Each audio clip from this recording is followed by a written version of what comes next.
Hi, my name is Chuck Mahronick, and for the past 3 decades or so, I have been a professional jazz pianist and jazz educator. At this particular taping, I've just finished my 17th year as the Director of Jazz Studies at Arizona State University in Tempe, Arizona. I'd like to talk to you today a little bit about how to create a jazz piano solo arrangement. There are various segments that need to be covered, and I'd like to take you through them one at a time. They include the introduction, the statement of the melody, an improvisational section, a recapitulation of the melody, the ending, and then some odds and ends for special effects. I would like to begin by talking about the introduction.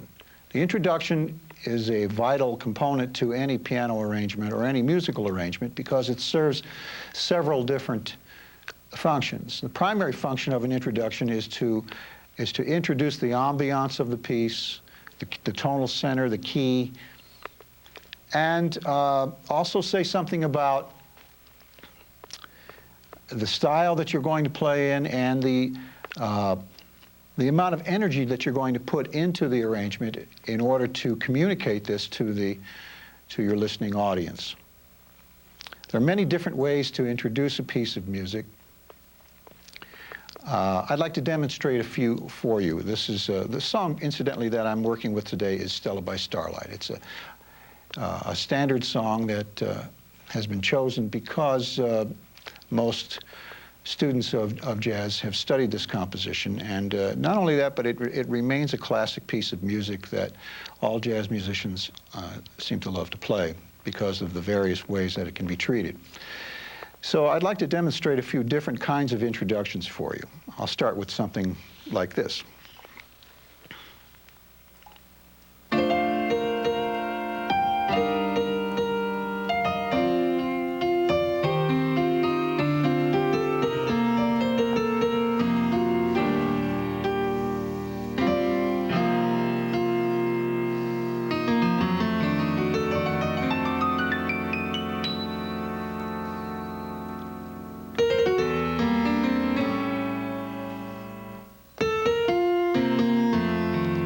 So forth. And now we're into the piece of music, into the melody part. That particular introduction really was more of a rubato kind of an introduction with the purpose of sort of creating an easy-to-listen type mood, and it also allowed me to explore some of the sonorities of the key that this song is in, B flat. Keith Jarrett is a great proponent of this type of introduction. He does this quite frequently. Let me show you another way to start the tune.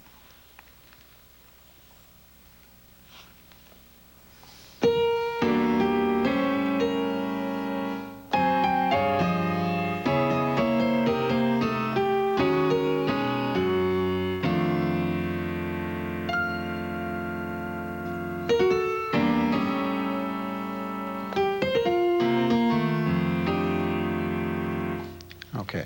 Now in this example here, it was a little shorter, but it had a little bit more energy to it. If you notice that my opening statement of the melody was pretty much dictated or determined by what I started off with and the ideas that I used in the introduction.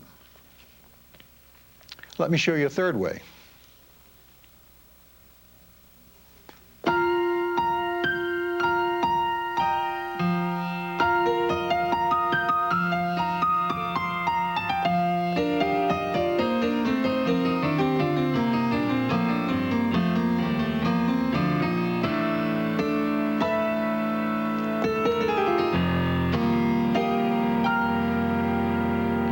Now in that type of an introduction there, it's a little bit more nebulous. It's a little less clear as to what exactly is happening, but it has a little bit of a different kind of energy flow.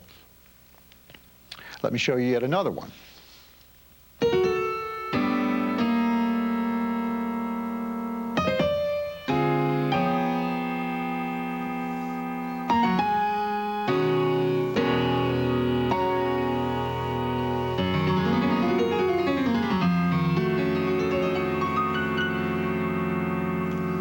at this point, the song would start. In that example there, I tried to quote the melody a little bit, so that sort of introduced the song to you by a suggestion of the melody. We can also explore some possibilities with rhythm. Let me show you.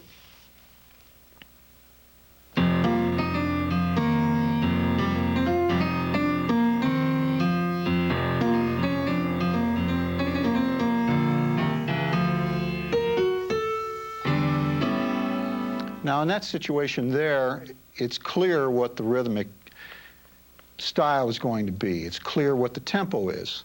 And that's particularly important, especially if you're working with other musicians. You want to be sure that you dictate clearly what the tempo is and where to begin. Also notice that I used a pedal, the F pedal. The purpose of the F pedal really is that this is the root of the dominant chord. The dominant chord is essential to establishing the beginning of the piece, because that tells us this is the 5 chord that's about to begin, or about to lead us to the 1 chord, or the beginning of the song. In each of the introductions that I've played up to this point, the last chord that I played was an F7 chord, a dominant chord, because we're in the key of B flat. And that's okay to do that, even though the first chord of this song is not a B flat. It's still in the key of B flat. All right, continuing with the rhythmic idea, might do something like this.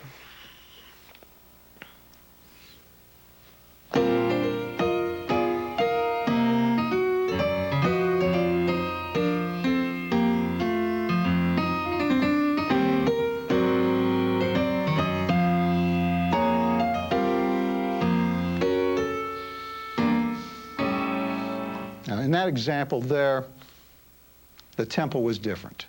And it also is a suggestion of a little bit of a different style, possibly a stride piano style. Let me see if I can demonstrate something that might tell you a little something about stride piano.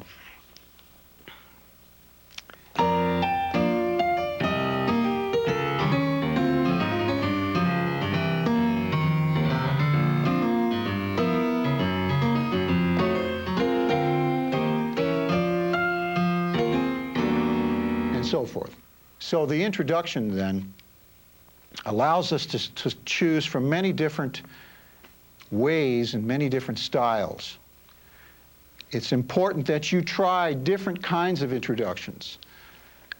And it's also important that you listen to other pianists play, other musicians play, and try to get a sense for how they construct their introductions. This is a critical part of the form. So at this point, I'd like to move on now to the next portion of the arrangement, and that's the statement of the melody. As a jazz pianist, I think it's important that we discover the correct melody. Don't just assume that the melody in the fake book that you currently have is the correct melody, because in many cases it isn't. I recommend that you try to find as many sources of the melody as you can and make comparisons between them, and then I think you'll have a better understanding of what the melody is about. It's also, I think, essential to have some sort of an idea of the lyric content of the music, the words, because the words say something about the musical phrases, and they tell us a lot about how the phrases should go. For example, if you're playing a love song, then it doesn't call for something that's fast and furious, or something that's very happy needs to be happy. And I think it's a treatment like of the melody with those considerations really is a lot closer to the intent of the composer. This is Stella by Starlight. So it's obviously about a young lady, and I really don't know the origin of this piece. I don't think that's important, but I'm pretty sure it comes from a film. But in any case, we're going to treat the melody now. In your study of any piece of music, it's important that not only do you learn the correct melody, but also the correct changes. As a jazz musician, you're going to encounter playing with many musicians, and this is a standard piece of music, played all over the world. So it's important that you know what the correct changes are. All right, so I'll go ahead now and I'll play the melody and talk a little bit about that.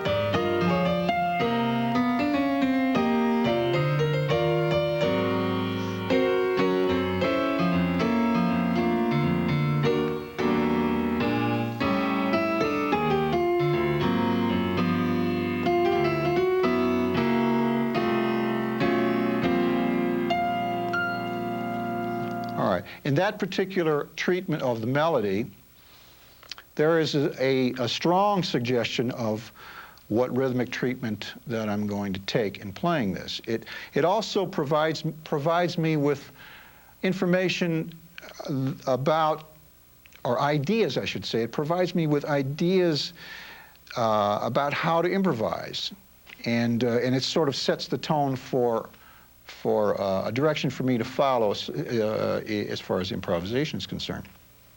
One of the things that I've discovered through the years is that each tune that we encounter has a number of things to offer us. The tune itself becomes the teacher, and that's important. Many students of jazz, I think, try to learn little bits of information that they can sort of plug into any tune. And there's a danger with that approach, because what you'll end up with most likely is a collection of disjointed ideas that really don't make sense. Whereas if you allow yourself to learn from the song, immerse yourself in the music, you'll discover some very unique things. This tune has a lot of interesting things to offer. And I think that's the reason why jazz musicians love to play it. The opening chord, for example, is an invitation to a lot of different harmonic variations. In the original recording, which, by the way, was in the key of G, not B flat. But even so, in the key of B flat, the first chord is a diminished chord, B flat diminished, B flat diminished. But jazz musicians, because of the nature of jazz and the propensity for walking a bass line and our preoccupation with the 2-5-1 harmonic system, that particular first chord, the B flat diminished chord, was changed to E minor 7 flat 5. E minor 7 flat 5. But the melody is the 11th. So right away we have an extension of the first chord, the 11th, and the 11th allows us lots of different approaches. The scale, for example, that we use in this case would be the G harmonic minor scale, or the E Locrian sharp 2 scale, which is just another name for it, but essentially is the G harmonic minor scale. But harmonically, it offers us the possibility for a polychord or an upper structure triad. And in this case here, I'm using D major over the E minor 7 flat 5 chord. So it sounds like this. And the next chord is A7. So in staying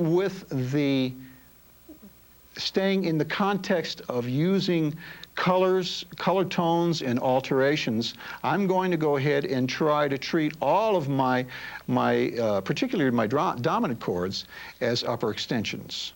So in this case here, I'm using basically an F triad over A7. Going on, this here is a sus chord, B flat 7 sus, which goes to B flat altered, or flat 9, G triad over B flat, and so forth. So you can, I think you can go ahead and you can discover the upper extension triads through all of the piece by just taking one measure at a time. Look at the chord that occurs at the beginning of each measure. Take the melody note and then create a major triad based from the melody note down, where the melody note is either the root, the third, or the fifth of a major triad. If you do that, you'll discover what harmonic possibilities there are in terms of upper structure triad. To give you an example, the first chord, E minor 7 flat 5, as I said, I used a D triad because the melody is A. So I have three choices. I have an A triad, which is the root. I have an F triad, which is the third, where A is the third, and I also have the D triad, where A becomes the fifth of the triad. So I'll just show you what all three of them sound like. So in the first example, we have A. Well, A against E is really not a good choice because the next chord that's coming up is A, so we would probably not use that. F. Interesting sound, and it can be used, but it's more of what's known as a slash chord. Those kinds of treatments can be, I think, better served if you use them a little later in the arrangement. Just as an opening statement, it's probably better not to do that. And the final choice is the D, so that's the one that I use. Okay.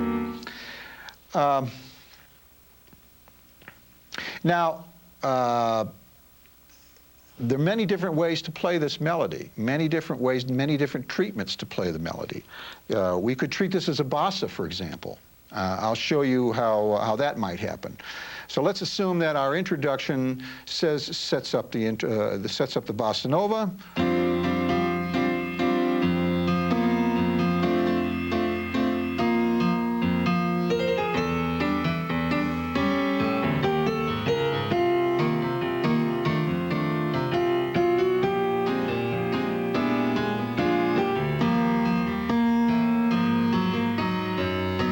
So forth. Now that's a possibility. It can also be played fast.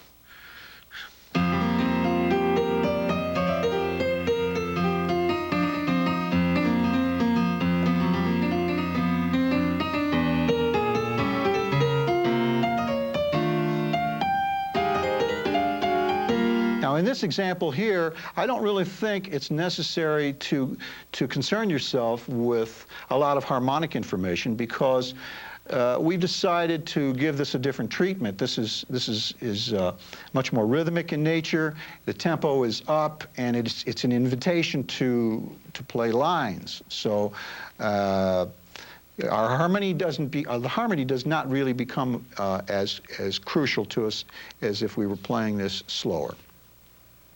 Okay, so I'd like to move now into the improvisation section. Let's talk something about how to improvise. In this segment, I'd like to talk to you a little bit about the improvisational section. I think all too often, young students make the mistake of just treating a piece of music as a set of chord changes to improvise the licks that they've been practicing in the practice rooms and so forth on. However, it's been my experience in listening to the great masters that I've come to realize that their approach to improvisation, a big part of it comes from the melody itself. Learning how to use the melody as a source for improvisation is really an important tool. It teaches us a great deal of information.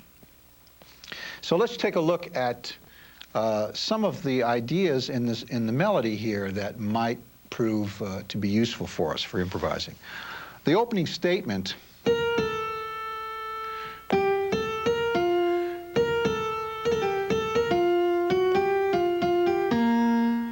we can take a look at how that line is shaped and possibly find something in there that attracts our ear to it and use that as a source for improvising. Let's see if I can demonstrate this for you.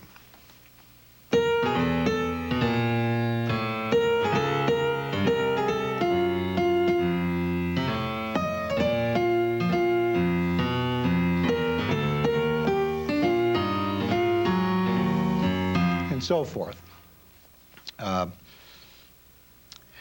Let's take a look at another segment of the melody. So we have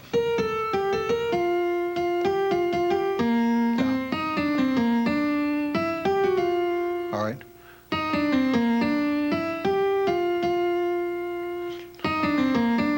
There's a nice little idea.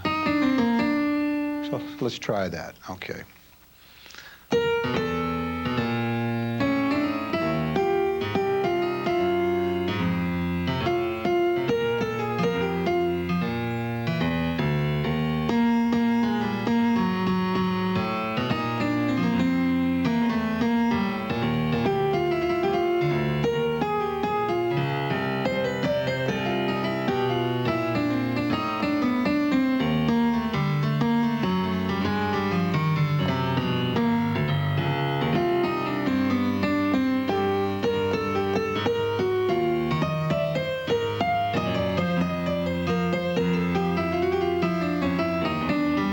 So forth. So that just trying to focus in on this little melodic fragment is allowing my mind to sort of explore some of the permutations of this, and as I shape it with the chords that are given to me in the tune, it allows me to go on and experiment. All right, some tunes now have much more melodic information to them that become a wonderful, wonderful tool for improvising. For example, bebop. When we learned bebop tunes, they actually were born out of improvisations themselves. So taking just the first little fragment of a bebop tune and working that into the fabric of the changes, and then going on and taking the second little fragment of the melody and doing the same thing. All of this leads to all sorts of possibilities for you. I think it's also important to realize that when you're improvising, I have found it to be easier if you take fewer ideas and work with them. It's much easier for me to think about maybe one or two ideas and just sort of let me play with those ideas, turn them inside out, upside down, and so forth, rather than giving me 5 or 6 or 7 ideas. That's too many things to play with, and that approach really never or rarely leads to any depth in the soloing. I think all too often a lot of young improvisers will do that. They'll just sort of discard one idea after another, and the end result is that the solo often sounds as if it's just rambling.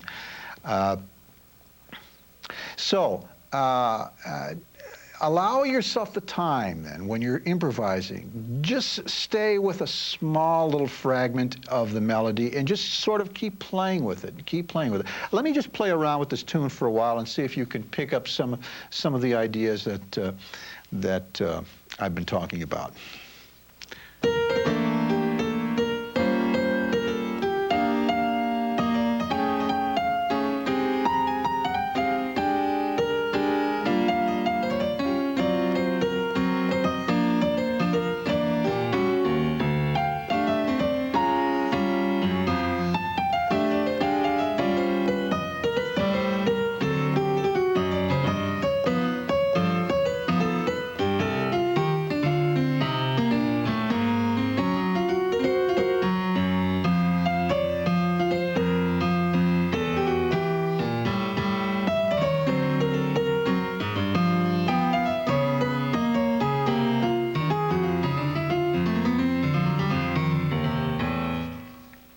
All right, so there are some examples of improvising with the idea of using melodic motifs that are taken from the melody. The most common approach to improvisation in in this day and time is through the study of chords and scales.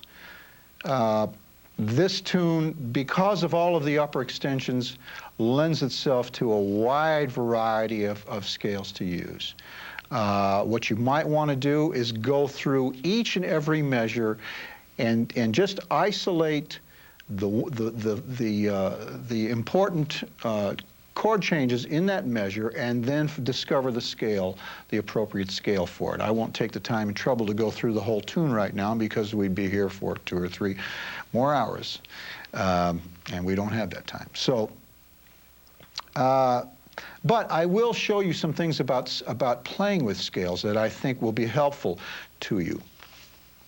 One approach that I like to use is it's really a linear approach, and this is one of the I think is one of the important things that has come down to us through contemporary improvisers, really actually beginning back with John Coltrane, and that is we have finally come around to a point in contemporary music where we're not necessarily bound exactly by the harmony that is given to us. We have been given a set of chord changes or chord scales, and that's important, chord scales, because there is a relationship between the chords and the scales. The scales are derived from the chords, and also chords are derived from the scales. Let me show you what I mean by that. If for example, the first chord we have here is E minor 7 flat 5, okay? E minor 7 flat 5, or E minor 11 flat 5. Now, if I just simply play the notes of the chords, E, G, B flat, D, F sharp, and A, those are the notes. Now, in order to derive a scale from this particular harmony, all I have to do is connect the notes that I've just played. So if the movement from E to G, I have many different ways I can get there. The most direct route would be to play a straight line, which would go E, F sharp to G. We could also go E, F, F sharp, G. And now from G to B flat, again, the most direct route would be G to A to B flat. Then from the next note being D, again, the most direct route would be, we could go that way, or we could go, and then finally from E to F, or the next from F sharp, from D to F sharp. We can go chromatic, we can go, or we can go, and last would be F sharp to A. Or, so the choices, we make the choices. We can make the choices. The theoretical scale that goes with this, I had mentioned earlier, is G melodic minor, or the E Locrian sharp 2 scale, which is, so that's the G major scale with a flat third, but beginning on E. Now, if we look at that, we see that that scale is very, very close to what I had just discovered by connecting the notes of the chords. So that's one way of realizing how scales are derived from chords. Now, if we look at the converse relationship and we see the scale itself, and we create harmony, 7th chords, because the 7th chord is inherent in jazz. It's important to realize that in jazz, we include the 7th as a chord tone. In traditional theory, we learn that all of our harmony is basically in triad form, and with everything else, 7th, 9th, 11th, and so forth, as being extensions to the basic triads. In jazz, we have finally included the 7th as part of the chord. So taking the scale then, in this case here, the E Locrian sharp 2 scale, and creating 7th chord possibilities, we come up with the first one, which is, voila, the first is the one that we want, E minor 7, flat 5. So we can go through the entire scale and come up with all of the possibilities. The next chord would be, again, from a seventh, would be a G flat 7th chord with a flat 5 or a raised 5. The next chord would be G minor 7 flat 5. The next one after that would be A minor 7 flat 5. I'm sorry, G minor 7 with a G minor with a major 7. My mistake. Yeah, there we go. The next one is A minor 7 flat 5, and so forth. So we can go through the entire harmonic, all of the harmonic possibilities that are given to us from the scale. So we see that there is a very definite relationship between chords and scales.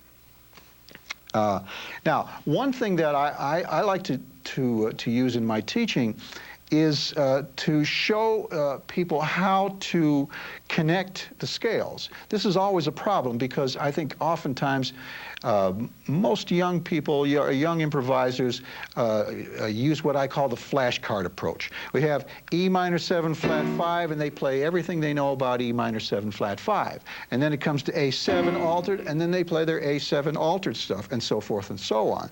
And what you have is a bunch of, again, disconnected sort of things that happen, vertical kinds of ideas that are not connected. It's important that we connect the changes. We learn how to play through the changes. This is a very important consideration. And the way we do that is through voice leading. Now, voice leading is really nothing more than a fancy expression for half-step resolution. Traditional voice leading, we learn 2-5-1s, and in those examples, we know that in traditional voice leading, the 7 always falls to the 3rd in the cycle. However, we can extend this concept beyond 7ths falling to 3rds. And the way to do this is the realization that everything is really chromatic. Everything is connected chromatically. I will show you what I'm talking about here. If I take, let me just take 2 completely unrelated chords, a B flat major chord, and a, let's say, how about an E chord? All right, E and B flat major. Now the scales, the appropriate scales, we'll just deal with the major scales only. B flat major and then E major. Now, if we look at them, we realize that there is a half-step connection between both scales. From B flat to get to E, if I was on the note B flat and I was going to move into the key of E, all I have to do is move up a half step, and I'm in the key of E now, because B, the note B, is in the E scale. Let me show you how I'll play. I'll make the shift from a B flat major scale into an E scale. Okay, so we have our E scale and our B flat scale. Sorry. Okay, now,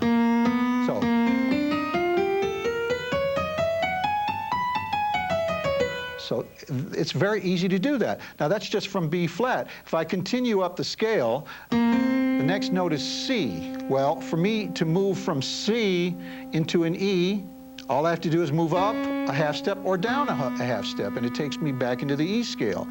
Continuing on, D allows us to do the same thing. So each and every note that we encounter as we shift from one sonority to another, we discover that we either are on a common tone or we have a voice leading possibility. And that is one of the axioms in music, one of the truths. There aren't too many absolutes. This is one of them, that harmony is derived either through voice leading or common tone.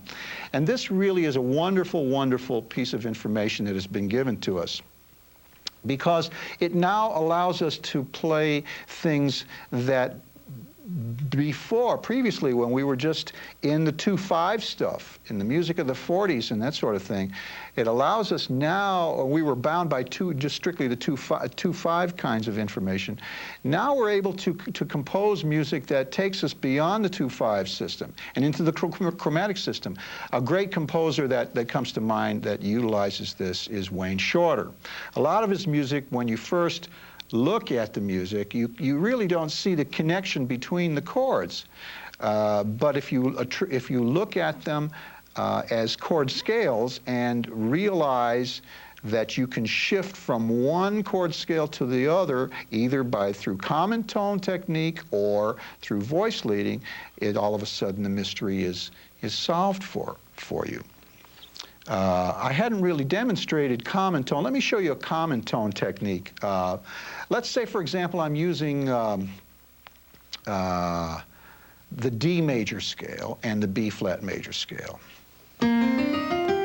And, well, notice that the notes that are common right away are D and the A. The D and the A are common to us, and I think the G is too. Yeah, the G is also. So you have three notes there that are common. If I were playing a line, all of a sudden, it's easy to play because I can make that shift right at that point. Now, without this information, what happens is, all too often, is you'll have a tendency to play things that are familiar. You'll play from a familiar place. In other words, if I have an E minor 7 flat 5 chord, I might choose to start on E all the time. Well, by trying to play a line and allowing myself to move into the next chord as the chord appears, as it comes up in the music, forces me to make the shift into the new sonority at that particular time. So I'll demonstrate this for you on this tune slowly. So here we go. 1, 2, 3, and let me start over.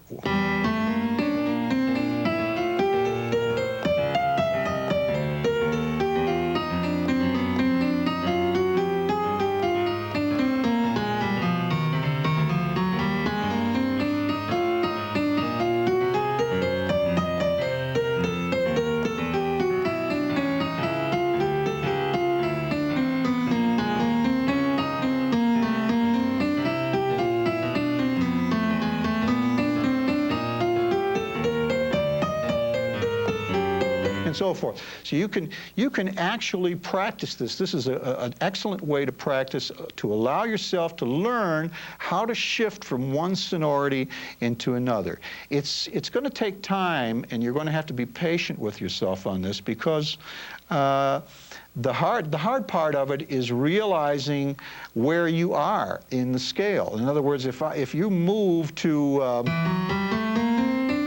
A7 altered here,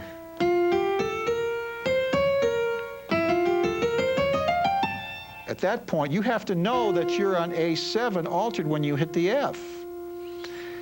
Without that knowledge, you would probably be forced to return to a familiar note. So the flashcard approach, let me sort of demonstrate. I had talked about the flashcard approach. Let me show you what this sounds like.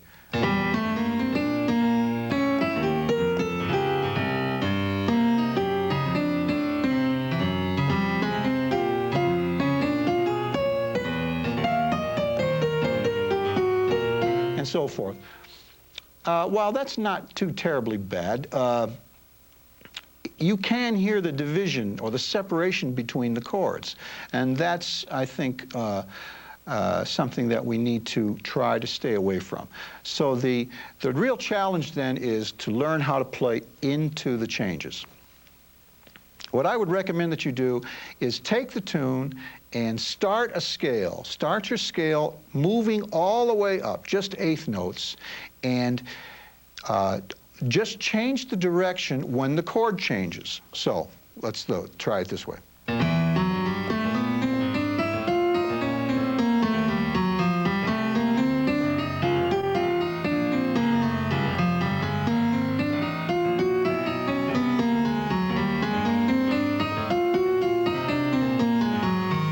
Okay, now that's one way to do it. Another way to do it is to reverse the process. Instead of always starting up and going down, try the reverse. Sorry.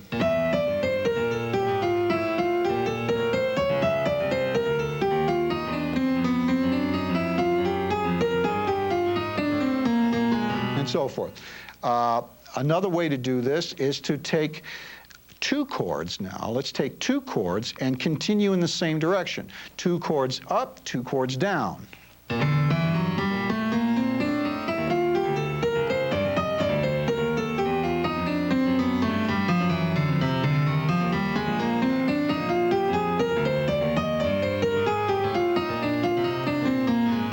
And so forth. And you can go to 3 chords and 4 chords. You can either go, you can also do this. You can go all the way up and then all the way down.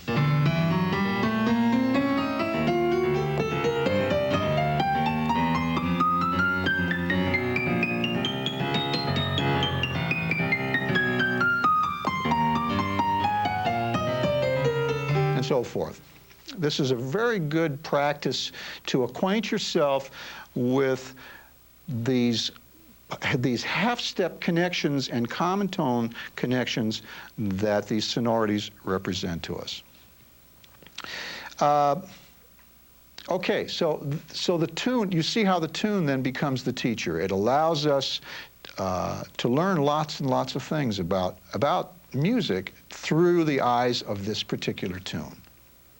In our next segment, we'll talk about the recapitulation of the melody. Okay, it's time for us to go back to the melody now. Now that we've explored our improvisational section, we want to restate the melody. And I really think it's important for us to make some sort of a connection with the statement, the melodic statement that we made at the very beginning. This allows us to sort of bring together all of the ideas that have been created up to this point and to sort of bring them all together under one roof and make it cohesive. It's easier for the listener to listen to, and it's not a difficult thing to do. All you have to do really is sort of hit the replay button in your head and replay the tape, and you'll find yourself playing the melody. It's not necessary to play the melody exactly the same way or to try to play it exactly the same way that you played it, but in the same spirit, and I think that's really sufficient. Many times you'll play the melody twice. The length of the song itself really determines that. In this case here, Stella by Starlight, the melody is really, it's pretty long, so there's really no need to play it twice. But in the case of a blues where the melody is short, yes, you would want to play the melody twice. I also think that maybe at this point you might want to make some other, maybe some special effects are possible, like maybe a reharmonization, a shift to another key. In this particular tune, it doesn't lend itself to that situation. But if we were playing a song that was, say, an AABA type of composition, then it would be an easy thing to do, to modulate to another key and maybe do a reharm or something like reharmonization. Something like that would be a nice little added touch. One of the most important things I think that we need to keep in mind is that we want to keep the music interesting. We want to make it interesting for ourselves as players. If it's interesting for ourselves as players, then I think we've got a fighting chance for it to be interesting for the listener to listen to. If you're not interested in what you're playing, the listener is probably not going to be very, very interested in listening to you. So try to keep it interesting. I try to play a little game with myself when I play. And I can sort of, as I'm playing, I can sort of tell when I'm getting a little bored. And then I'll try to throw a little surprise element in there, and it sort of wakes me up, and it challenges my creativity to move on to another level. And now finally, the last thing that we have to consider, and this is very, very important, just as the introduction is, and that's the ending. How do we get out of the tune? How do we finish the tune? There's lots of ways of doing that.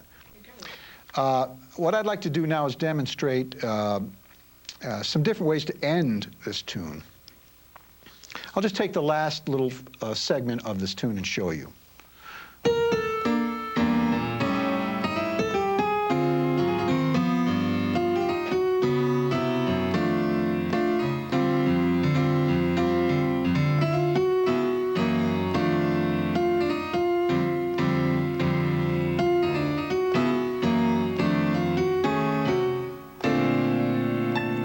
All right, so that in that kind of an ending there, that's known as a tag. Played the last little phrase 3 times. 3 times. That's known as a tag. Let me show you another way to do it.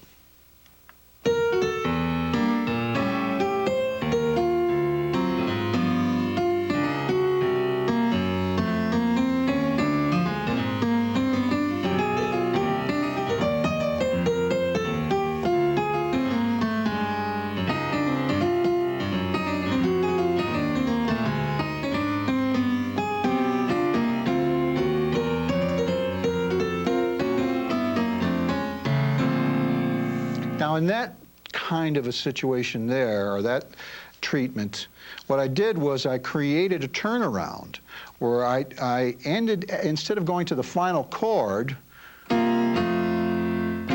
B flat, what I did was I went back to the 3 chord. That allows me to go to 6, to 2, to 5, back to 3, 6, 2, 5, 3, 6, 2, 5, and I can continue playing that progression and vamping on that progression for as long as I like. This is a very common approach, and many jazz musicians use this. Sometimes I've been in playing situations with some musicians who play that thing for 5 or 10 minutes. They see that as another invitation to stretch out and play yet another, sort of an addendum to their solo. It's like a second solo.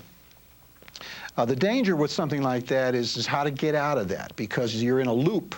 It keeps going round and round and round and round. How do you get out of that situation? So you have to make a commitment. Somebody has to make the commitment. If it's a horn player, they will probably play something very typical that identifies that the end is coming. So if you're playing a solo piano, then the responsibility is yours. So let me show you how I got out of that, or got into that ending loop situation, and how I got out of it. So.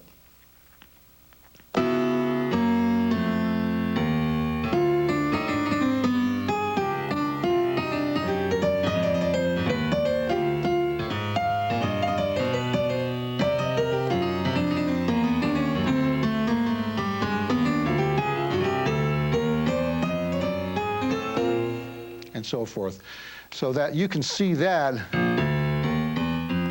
something as obvious as that will work, because that clearly identifies the ending. So I hope that this has been beneficial to you, and I wish you the best, and good luck with your solo piano, or with your piano arrangements with a rhythm section or a group, whatever it is that you're working on.